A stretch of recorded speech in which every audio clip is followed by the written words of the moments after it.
여러분 반갑습니다. 이번 주 말씀을 준비하면서 제가 정말 하나님의 음성을 듣고 싶었습니다. 그래서 말씀 묵상도 많이 하고 기도도 많이 하면서 떨리는 마음으로 준비했습니다. 하나님의 입장에서 우리에게 과연 무슨 말씀을 하고 싶으실까?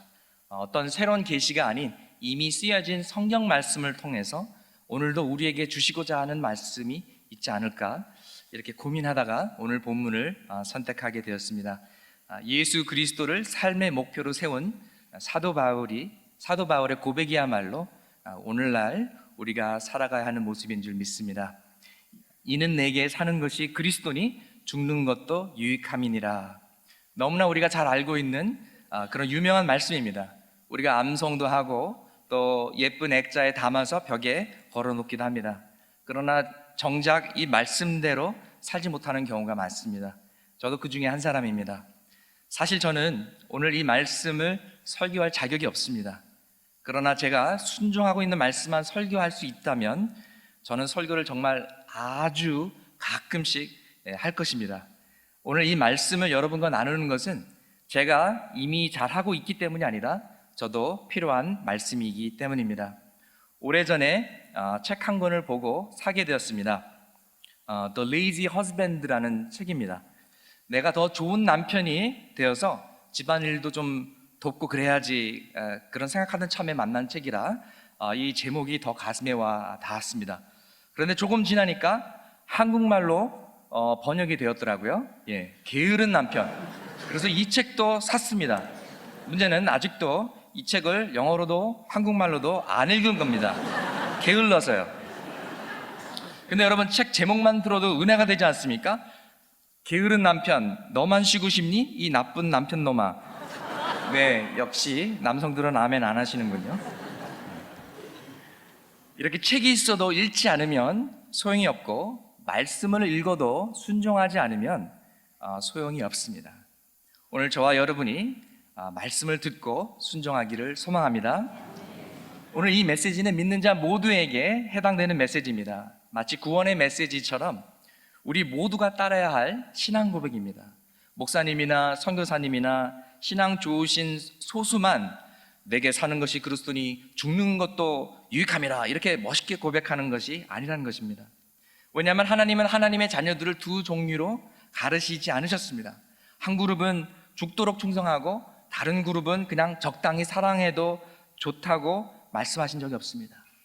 누구나 다 목숨과 정성과 마음과 뜻을 다하여 주님을 사랑하기를 원하십니다. 우리는 정말 사랑을 받기 위해 또 사랑을 하기 위해 태어났습니다. 사랑이라는 열쇠 없이는 가장 기쁘고 가장 보람있고 가장 복된 삶을 누릴 수가 없습니다. 하나님은 우리를 누구보다도 더 사랑하시기 때문에 우리에게 최고로 좋은 것을 주시길 원합니다. 그것이 그리스도의 사랑입니다. 하나님이 우리에게 주시는 복의 핵심은 어떤 물질의 풍요나 육신의 건강이 아니라 예수님과의 관계입니다. 예수 안에 영원한 생명이 있습니다. 예수 안에 사랑이 있고 기쁨이 있고 평화가 있습니다. 예수 안에 지혜가 있고 능력이 있습니다. 예수 안에 용서가 있고 회복이 있고 치유의 은혜가 있습니다. 아멘. 오늘 본문 21절 말씀이 무슨 뜻입니까? 이는 내게 사는 것이 그리스도니 죽는 것도 유익함이니라. For me to live is Christ and to die is gain. 내가 살면 그리스도를 위해 사는 것이요, 내가 죽으면 그리스도께 가기 때문에 죽어도 행복하다라는 말씀입니다. 예수 빼고는 할 말이 없고 예수 없이는 할 일이 없다는 것입니다. 존 웨슬리는 이것을 We have nothing to do but to save souls 이렇게 표현했습니다. 영혼 구원하는 일 외에는 무슨 특별히 할 일이 있겠느냐, 바로 이 말씀입니다. 오직 예수 그리스도만이 모든 일의 동기가 되고 숨쉬는 이유가 되는 것입니다. 그래서 살면 예수를 위해 살기 때문에 행복한 것입니다. 그러나 동시에 예수님을 너무 사랑하기에 죽어서 예수님 옆에 가는 것도 행복한 것입니다. 그래서 믿는 자는 살아서도 기쁘고 죽어도 기쁜 줄 믿습니다. 만약 이 21절 말씀을 거꾸로 바꾸면 이렇습니다. If I live, I'm gonna live for me. And if I die, that's terrible. 내가 살면 나는 나 자신을 위해 살 것이요, 내가 죽으면 정말 아깝고 억울하다. 이게 반대의 의미가 되는 것이죠. 오리지널과 거꾸로 버전 중 어떤 버전이 내 삶의 현실에 더 맞는 말씀인가, 이렇게 솔직하게 질문할 때 부끄럽게도 전자보다는 후자가 더 맞는 때가 많은 것 같습니다. 그러나 저와 여러분이 계속 그 자리에 머무는 것이 아니라 오늘 이 말씀을 통해 도전을 받고 변화될 줄 믿습니다. 아멘. 그럼 어떻게 그리스도를 위해 살고 죽음도 두려워하지 않을까요? 그 비결이 무엇일까요? 첫째, 예수님과 사랑에 푹 빠지는 것입니다. 그리고 둘째, 죽음에 대한 생각이 바뀌어야 합니다. 그리고 셋째, 인생관이 바뀌어야만 합니다. 영혼을 사랑하고 땅끝까지 가서 복음을 전하는 기독교 가치관과 기독교 세계관을 가져야만 되는 것입니다. 먼저 첫째, 예수님과 사랑에 푹 빠져야 됩니다. 우리가 별로 사랑하지도 않는데 목숨까지 어떻게 바칠 수가 있겠습니까? 그렇게 헌신할 수 없습니다. 희생은 억지로 되는 것이 아닙니다. 그러나 사랑한다면 희생도 따르고 헌신도 쉽습니다. 저는요, 왜 여자들이 반짝반짝하는 돌을 좋아하는지 모르겠습니다. 저는 1분만 바라봐도 지루한데 참 이해가 안 갑니다. 그리고 또 값은 굉장히 비쌉니다. 제가 TV 광고 중 제일 싫어하는 광고가 다이아몬드 광고입니다. 정말 그녀를 사랑한다면 그녀에게 다이아몬드 목걸이를 사주십시오. 뭐 이런 광고. 네. 근데 저도 옛날에 다이아몬드를 한번 산 적이 있습니다. 옛날에 사랑하니까. 그리고 그 후 몇 달을 고생했는지 아십니까? 돈이 없어서 먹고 싶은 것도 못 사 먹고 금식하고 머리도 가발집에 팔고는 아니지만 어쨌든 희생이 많았습니다. 왜 그렇습니까? 사랑하니까 그렇게 할 수 있는 것입니다. 여러분은 한 번이라도 어느 누구를 죽도록 사랑해 본 적이 있습니까? 나는 이 사람 없이는 정말 살 수 없어, 떨어지면 나는 숨이 막힐 것 같아, 이런 사랑 느껴본 적 있으시죠? 아마 결혼하신 분들은 잠깐이라도 꽁깍지가 씌워져서라도 그런 사랑을 맛보셨을 것입니다. 기억나십니까? 처음 데이트 나가서 처음 손을 잡았을 때 가슴이 그냥 콩콩콩 뛰고 막 두근두근 그랬는데 문제는 시간이 가면서 그 사랑이 식었다는 것입니다. 이제는 아내가 예쁜 옷을 입고 앞에 있었어도 여보 비켜봐, TV 안 보여? 이렇게 자칫하면 어느새 초심도 사라지고 무감각해지는 것이 사람의 사랑입니다. 우리의 사랑이 식어지면 안 됩니다. 다시 회복되어야만 됩니다. 근데 아무리 남편과 아내를 사랑하고 자녀를 사랑하고 부모와 친구를 사랑해도 우리 마음에 하나님의 사랑이 들어가기 전에는 만족할 수가 없습니다. 하나님만이 우리의 영혼을 만족시키기 때문입니다. 우리의 창조 목적이 바로 이것입니다. 하나님의 사랑을 체험하고 하나님을 사랑하는 것입니다. 이것이 인생 최고의 축복이자 행복임을 믿습니다. 바울은 로마의 감옥에서 이 빌립보서 서신을 썼습니다. 그러나 그의 마음속에는 주님을 향한 사랑, 변함이 없었던 것입니다. 아니, 오히려 4장 4절 말씀에 주 안에서 항상 기뻐하라고 권면하고 있습니다. 바울은 주님과 사랑에 푹 빠져있던 사람이었습니다. 고린도후서 11장에 보니까 바울은 주님을 사랑했기 때문에 고생도 많이 했던 사람이었습니다. 나는 수고도 더 많이 하고 감옥살이도 더 많이 하고 매도 더 많이 맞고 여러 번 죽을 뻔하였습니다. 유대 사람들에게 마흔에서 하나를 뺀 매를 맞은 것이 5번이요, 채찍으로 맞은 것이 3번이요, 돌로 맞은 것이 1번이요, 파선을 당한 것이 3번이요, 밤낮 꼬박 하루를 망망한 바다를 떠다녔습니다. 자주 여행하는 동안에는 강물의 위험과 강도의 위험과 동족의 위험과 이방 사람의 위험과 도시의 위험과 광야의 위험과 바다의 위험과 거짓 형제의 위험을 당하였습니다. 수고와 고역에 시달리고 여러 번 밤을 지새우고 줄이고 목마르고 여러 번 굶고 추위에 떨고 헐벗었습니다. 그 밖의 것은 제쳐놓고서라도 모든 기회를 염려하는 염려가 날마다 내 마음을 누르고 있습니다. 과연 사랑은 모든 것을 참으며 모든 것을 믿으며 모든 것을 바라며 모든 것을 견디는 줄 믿습니다. 이것이 사랑의 능력입니다. 사랑하면은 고생도 극복할 수 있는 것입니다. 감수할 수 있는 것입니다. 뿐만 아니라 바울은 주님을 너무 사랑하고 보고 싶어서 천국에 빨리 가고 싶어 했습니다. 여러분, 인간이 최대로 협박할 수 있는 말이 너 죽고 싶어? 너 죽을래? 바로 이런 협박입니다. 근데 사도 바울 같은 사람은 죽고 싶어, 천국 가고 싶어, 예수님 만나고 싶어, 이렇게 대답했던 것입니다. 그래서 오늘 우리가 읽지 않았지만 본문 바로 다음 절 22절부터 26절에 바울이 갈등하는 모습이 나옵니다. 천국 가면 예수님과 함께 있어서 나는 너무너무 좋은데 내가 없으면 누가 제자 훈련하고 누가 전도하지, 누가 선교하지, 또 누군가가 남아서 교회를 돌봐야 할 텐데 참 내가 죽어야 될지 살을지 나도 모르겠다, 이렇게 갈등하는 것입니다. 이렇게 사랑은 죽음에 대한 생각을 바꾸게 합니다. 이것이 두 번째 포인트입니다. 주님을 사랑하니까 천국을 사모하게 되고, 천국을 사모하니까 죽음마저도 유익하게 변하는 것입니다. 이런 갈망이 우리에게 있어야 됩니다. 그냥 여기가 좋사오니, 이 얼바인 이 땅이 남가주 땅이 좋사오니 이렇게 하고 주저앉으면 안 되는 것입니다.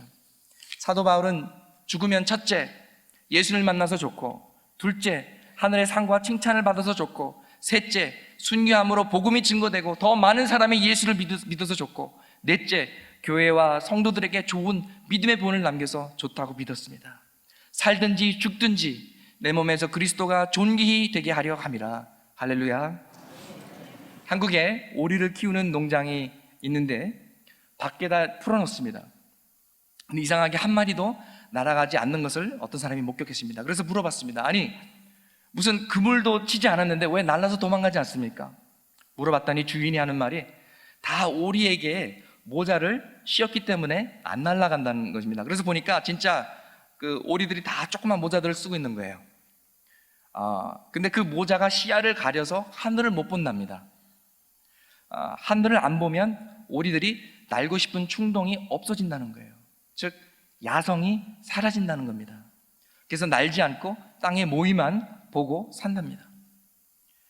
천국을 사모하는 마음이 없다면 우리에게서 영적인 야성이 다 사라진 증상입니다. 사도 바울은 천국을 사모했고, 하나님께서 자기처럼 주의 나타나심을 사모하는 자들에게는 의의 면류관을 주실 것이라고 말했습니다. 크리스천이 천국을 사모하는 것은 정상입니다. 마치 어린아이들이 디즈니랜드나 디즈니월드를 가고 싶어하는 것이 당연한 것처럼 천국을 믿는 사람들이 천국을 사모하는 것이 정상입니다. 그러나 만약 그렇지 않다면 우리의 영혼이 건강하지 않은 것입니다. 구주를 생각만 해도 내 마음이 좋거든 주 얼굴 배울 때에야 얼마나 좋으랴. 예수의 넓은 사랑을 어찌 다 말하랴. 그 사랑 받은 사람만 그 사랑 알도다. 찬송가 85장의 신앙 고백입니다. 이렇게 천국을 갈망하는 마음이 있어야 됩니다. 죽음은 천국을 들어가는 문이기 때문에 우리가 두려워할 것이 아니다, 편안하게 받아들여야만 됩니다.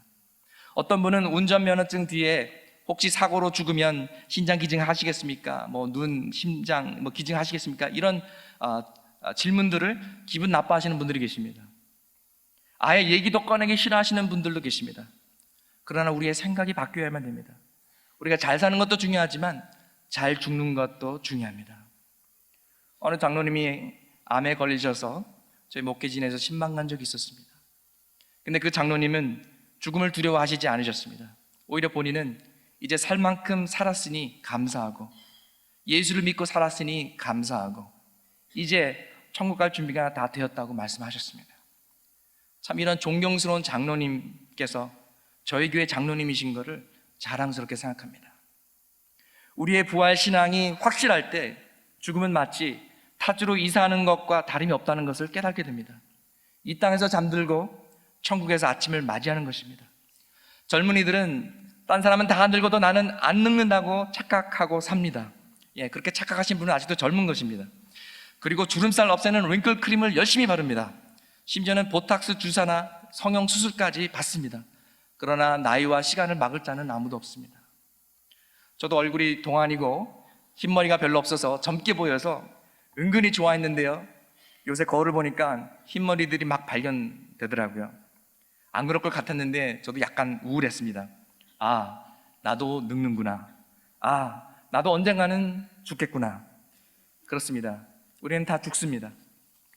9.11 사건 때 저는 뉴욕에 살고 있었기 때문에 그 충격과 그 아픔을 더 피부로 느낄 수가 있었습니다. 그리고 9.11 사건 바로 후에 비행기 타는 일이 쉽지가 않았습니다. 비행기가 안전히 착륙할 때마다 승객들이 막 박수치는 일들이 많았습니다. 근데 9.11 사건이 우리에게 주는 교훈은 이것입니다. 우리는 언제 어떻게 죽는 것을 선택할 수는 없다.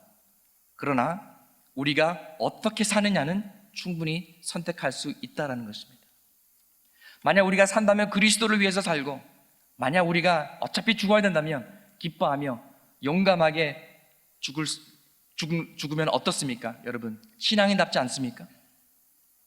턱 에버래스팅이라는 책과 영화가 있습니다. 주인공이 이런 인생의 조언을 받습니다. 죽는 것을 두려워하지 말라. 제대로 살아보지도 못하는 것을 두려워하라. Don't be afraid of dying, but be afraid of not living. 여러분, 한 번이라도 주님을 위해 모험을 해보신 적이 있습니까? 한 번이라도 주님을 위해 위험과 희생을 감수하신 적이 있습니까? 한 번이라도 정말 시원하게 하나님께 순종하신 적이 있습니까? 하나님, 우리가 두렵고 무서워서 모험도 안 하고 항상 안전하고 편한 삶만 찾는 것이 아니라 위대한 믿음의 삶을 살기를 원하십니다. 세례 요한이나 예수님도 30대 초에 지상의 삶을 마감하셨지만 어느 누구보다도 위대한 삶을 사셨습니다. 유다의 히스기야 왕은 37세에 죽게 되었습니다.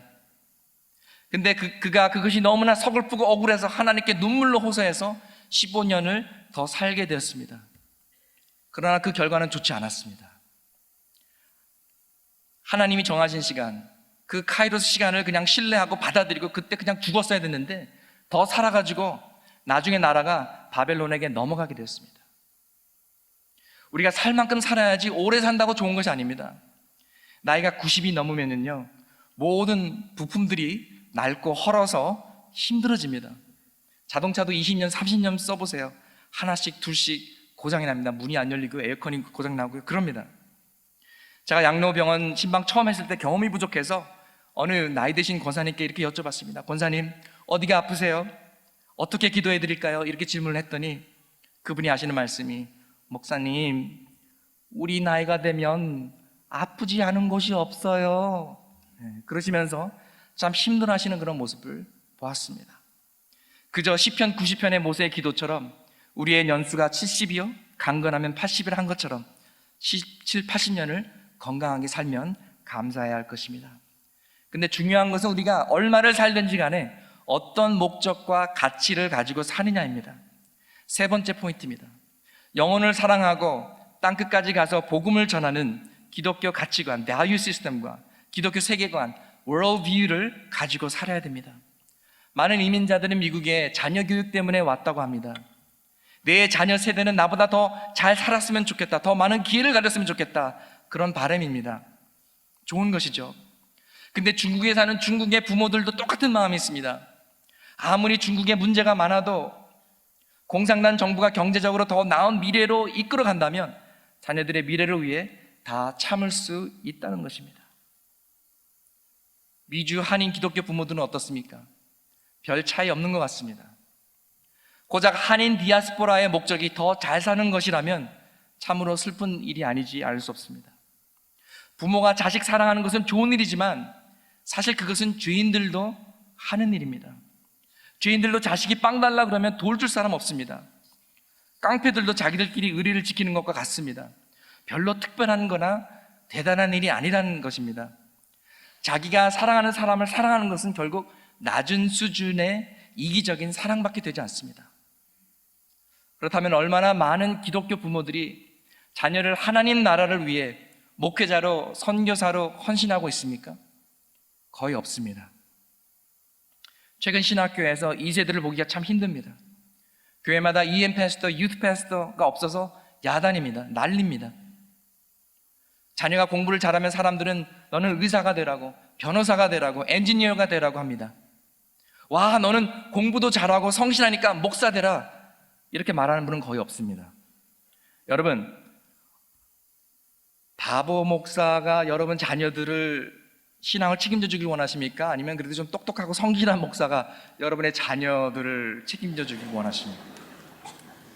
지성과 영성과 성품 모두 베스트인 사람이 목사가 돼야 되지 않겠습니까, 여러분? 아멘. 네. 어떤 크리스천이 사업을 하다가 망해서 선교지나 가야겠다고 해서 기분이 나빴습니다. 쫄딱 망해가지고 선교나 해야겠다. 아니 한국에서는 사업하다 망하면 툭하면 선교사가 되겠다는 사람들이 나온답니다. 그래서 절에서 선교사님 좋은 분들이 참 많은데 저런 분들 때문에 선교사의 자질이 자꾸만 떨어지는구나, 그렇게 생각했습니다. 물론 하나님께서 부르시면 어느 누구도 사역자가 될 수가 있습니다. 그러나 선교는 세상을 하다가 하도 안 돼가지고 더 이상 할 것이 없어서 마지막 수단으로 하는 것은 아닙니다. 선교는 우리의 최고와 최선을 드리는 것입니다. 안디옥 교회가 그랬습니다. 안디옥 교회에 최고의 목사 2명, 바울과 바나바를 선교사로 구별해서 파송했습니다. 시간도 우리 인생의 찌꺼기가 아닌 베스트를 하나님께 드려야 됩니다. 2세들 중에 자신의 인생의 11조를 선교지에 바치겠다는 정말 기특한 청년들이 있습니다. 어떤 청년은 내가 앞으로 40년 의사생활 할 텐데 거기에 11조 4년을 먼저 선교지에 뛰어서 봉사하겠다, 그리고 선교지 나가는 기특한 청년들이 있습니다. 잘 나가는 이화여대 약대 교수가 있었습니다. 늘 선교의 꿈을 가지고 있다가 더 나이가 들기 전에 나의 베스트를 하나님께 드려야겠다는 마음으로 50세의 나이에 선교지로 나갔습니다. 사람들이 다 정신 나갔다고 했습니다. 왜 그 좋은 자리를 두고 나가냐? 그분이 바로 캄보디아의 김기련 선교사이십니다. 저희 교회에서도 편한 삶을 뒤로하고 몽골로 가신 교수님과 간호사가 계십니다. 이청 선교사님과 이인자 선교사님이십니다. 특별히 이인자 권사님은 암 때문에 죽을 고비를 넘기셨습니다. 다 치료를 잘 받으시고 이제 내가 사는 것은 보너스 인생인데 주님께 바친다고 하셨습니다. 이제 내가 사는 것이 그리스도니 죽는 것도 유익함이니라. 근데 사실 따지고 보면 우리 모두의 인생도 보너스 인생입니다. 왜냐하면 예수 없이는 우리는 죽을 수밖에 없는 인생이기 때문에 그렇습니다. 우리는 예수를 믿으며 이미 죽었습니다. 갈라디아서 2장 20절 말씀처럼 내가 그리스도와 함께 십자가에 못 박혔나니 그런즉 이제는 내가 산 것이 아니요 오직 내 안에 그리스도께서 사신 것이라. 이제 내가 육체 가운데 사는 것은 나를 사랑하사 나를 위하여 자기 몸을 버리신 하나님의 아들을 믿는 믿음 안에서 사는 것이라. 아멘. 우리는 세례를 받으면서 물 밑으로 들어갔을 때 예수와 함께 죽었습니다. 그리고 물 위로 나오면서 예수와 함께 새 생명으로 태어났습니다. 이젠 우리의 인생이 우리의 것이 아닙니다. 주님의 것입니다. 더 이상 내 인생은 내 것이고 내가 주인이다 라는 착각 속에 살면 안 됩니다. 한 번 죽은 사람은 두려울 것이 없습니다. 그래서 바울은 두려움이 없었습니다. 이 세상에 감당할 수가 없었습니다. 한 번은 루스드라에서 복음을 전하는데 이고니미에서 온 반대파 유대인들이 돌로 쳐서 기절시켰습니다. 죽은 줄 알고 성 밖으로 갔다가 버렸습니다. 근데 얼마 후 정신 차리고 다시 또 그 성으로 들어갔습니다. 아까 죽였는데 또 오네? 아마 반대하던 사람들도 아마 어쩔 줄 몰라 했을 것입니다. 우리의 부활신앙, 우리의 믿음은 이렇게 세상이 감당할 수 없는 것입니다. 우리가 두려움을 극복하면 주님은 우리를 통해 위대한 역사를 이루실 것을 믿습니다. 여러분, 절대 믿음 없이도 잘 살 수 있는 삶, 기도 안 하고도 잘 살 수 있는 삶을 선택하지 마시기 바랍니다. 그것은 불신자들과 별로 다를 것이 없는 삶입니다. 믿음 없이는 절대 못하는 일들을 시도하시고 기도 없이는 절대 이루어지지 않는 위대한 일들을 시도하시기 바랍니다. 가족의 구원, 시댁 식구 구원, 남북 통일, 열방 선교, 이런 일들은 믿음 없이는, 기도 없이는 절대 이루어지지 않습니다. 그러나 기도하면 되는 줄 믿습니다. 아멘. 그리고 여러분, 복음을 위해 사시기 바랍니다. 인도에 어떤 분의 어머님, 참 가난하게 사셨지만은 자식들을 훌륭히 잘 키웠습니다. 자식들이 성공해서 이제 그 시골에 사는 그 어머님에게 돈을 붙여드립니다. 근데 이 어머님이 돈을 쓰시지 않고 어디에 쓰시는지 자꾸만 저축만 해 놓으시는 거예요. 그래서 아들들이 답답해가지고 어머님을 찾아갔습니다. 어머님, 제발 저희들 얼굴을 봐서라도 좀 백화점에 가서 좀 좋은 옷도 좀 사 입으시고 가방도 사시고 좀 맛있는 것도 사 드시고 그러세요. 정말 저희가 동네 창피해서 얼굴을 들고 다닐 수가 없습니다. 근데 또 어머님은 그렇게 하지 않으셨습니다. 어머님이 그 많은 돈을 저축해서 어디다 쓰셨는지는 어머님이 돌아가신 후에 발견이 됐습니다. 어머님이 간직하던 그 은행 저축 그 수첩에 보니까 어머님은 그 돈을 가지고 100명이 넘는 선교사를 지원하신 것입니다. 그래서 인도 곳곳에서 예수 그리스도의 복음이 선포되게 한 것입니다. 그래서 아들들이 그 어머니의 물건, 소품들을 이렇게 정리하면서 그 은행 수첩을 보고, 정말 어머님은 정말 패션 있는 옷은 입지 않으셨지만 예수 그리스도의 옷을 입고 복음을 위해서 한평생 사셨구나. 그들이 회개했다는 그런 이야기를 들었습니다. 세례 요한도 패션 있는 옷은 입지 않았습니다. 비록 낙타 옷을 입고 가죽 벨트를 메고 살았지만 그는 위대한 사람이었고 위대한 사명을 감당했습니다. 그는 심플한 삶을 살았기 때문에 매일매일 무슨 옷을 입어야 되는지 걱정하지 않아도 되었습니다. Monday 낙타 털 옷, Tuesday 낙타 옷, Wednesday 낙타 옷, Thursday 낙타 옷. 무엇을 입을까 걱정 안 해도 됩니다. 저는 넥타이 하나만 골라도 지금 한참 서가지고 고민을 하고 주여 지혜를 주셔서 이렇게 고민하는데, 이렇게 없으면 없는 대로 자유롭게 사는 것입니다. 옛날에 고물차가 있었습니다. 고물차를 몰고 가는데 그 범퍼로 사고가 났습니다. 딴 차가 제 차를 와서 박은 거예요. 근데 그 고치라고 보상금으로 700불을 체크를 써서 준 거예요. 아니, 이 고물차가 하도 낡아가지고 고칠 가치도 없고 팔아봤자 1000불도 안 되는데 700불의 수료비가 들어온 겁니다. 할렐루야! 얼마나 기뻤는지. 그래서 그 다음부터 열심히 기도했습니다. 주여, 비슷한 사고가 또 나게 하여 주시옵소서. 돈이 필요합니다. 신학교 때는 집을 나가면서 집 문을 단속을 잘했는지 걱정할 필요가 없었습니다. 왜냐? 집에 훔쳐갈 게 없었기 때문에. 설마 도둑이 와가지고 성경과 무슨 신학책과 성경 주석을 훔쳐가겠습니까? 그런 거룩한 도둑은 만나본 적이 없습니다.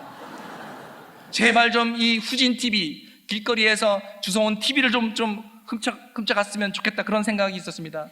제발 이 고물 컴퓨터를, 그때 286, 386 나올 텐데 286 컴퓨터 한번 키면은요 불업하는데 10분이 걸립니다. 똑똑똑. 옆에 친구들은 386 하면 도르륵 이게 불업이 되는데, 훔쳐가야 새 걸로 살 명목이 되니까. 이렇게 가난하면은 자유함이 있습니다. 없으면 없는 대로 감사하면서 사는 것입니다. 부자면 부자인 대로 베풀어주고 감사하면서 사는 것입니다. 인생은 짧습니다, 여러분. 이것저것 다 머뭇거릴 여유가 없습니다.